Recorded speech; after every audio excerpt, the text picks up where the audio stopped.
జర్నలిస్టులకు ఇళ్లు, పింఛను వంటి సమస్యలను సీఎం చంద్రబాబు దృష్టికి తీసుకెళ్లి పరిష్కరించేందుకు కృషి చేస్తారని ఆర్థిక శాఖ మంత్రి పయ్యావుల కేశవ్ తెలిపారు. అనంతపురంలోని ఎస్ఆర్ కన్వెన్షన్లో ఏపీయూడబ్ల్యూజే ఆధ్వర్యంలో సమాజంపై సోషల్ మీడియా ప్రభావం అనే అంశంపై సెమినార్ నిర్వహించారు. ఇందులో మంత్రి పయ్యావుల కేశవ్, ప్రభుత్వ విప్ కాల్వ శ్రీనివాసులు, పలువురు ప్రజాప్రతినిధులు, జర్నలిస్టులు పాల్గొన్నారు. ప్రింట్, ఎలక్ట్రానిక్ మీడియా కంటే ప్రస్తుతం సోషల్ మీడియా వేగంగా ఉందని మంత్రి పయ్యావుల అభిప్రాయపడ్డారు. అయితే అందులో ఏది నిజమో నమ్మాలంటే మళ్లీ పత్రికలు, న్యూస్ ఛానళ్లు చూడాల్సి వస్తోందన్నారు.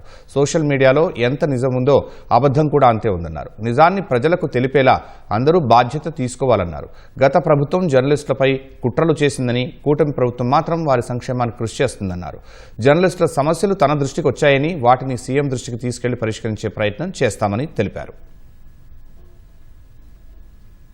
స్పీకర్ నాకు తెలియదు, కానీ నేనంటూ ఒక స్పీకర్ గా అంతో ఇంతో కొంత గుర్తింపు తెచ్చుకోగలిగాను అంటే దాంట్లో పత్రికల ప్రభావం చాలా ఉంది. అంటే వెనక మీ ప్రభావం చాలా ఉంది.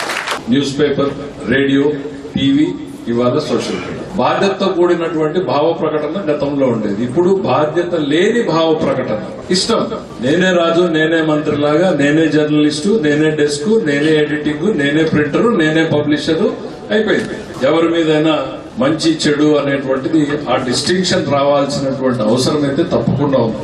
అట్లనే సోషల్ మీడియాని బ్యాన్ చేయండి, ఇంకోటి చేయండి అనేటువంటి వార్త నేను చెప్పను. ఎందుకంటే ఏ రూపంలో వార్త ఉన్నా కూడా ఉండాల్సిందే. ప్రభుత్వాలని పని చేయించాలి అనంటే ప్రభుత్వాల మీద ఒత్తిడి కొనసాగుతూనే ఉండాలి అనేటువంటి ఫోర్త్ ఎస్టేట్ గా ఏది భావించామో దాంట్లో కూడా సోషల్ మీడియా ఒక పార్ట్ అనుకోవాలి. కాకపోతే కన్స్ట్రక్టివ్ గా దాన్ని తయారు చేసే రకంగా మనం అందరం కూడా సలహాలు గాని, ప్రభుత్వానికి ఆ కొత్త చట్టాలు గాని రావాల్సినటువంటి అవసరం అయితే ఉంది.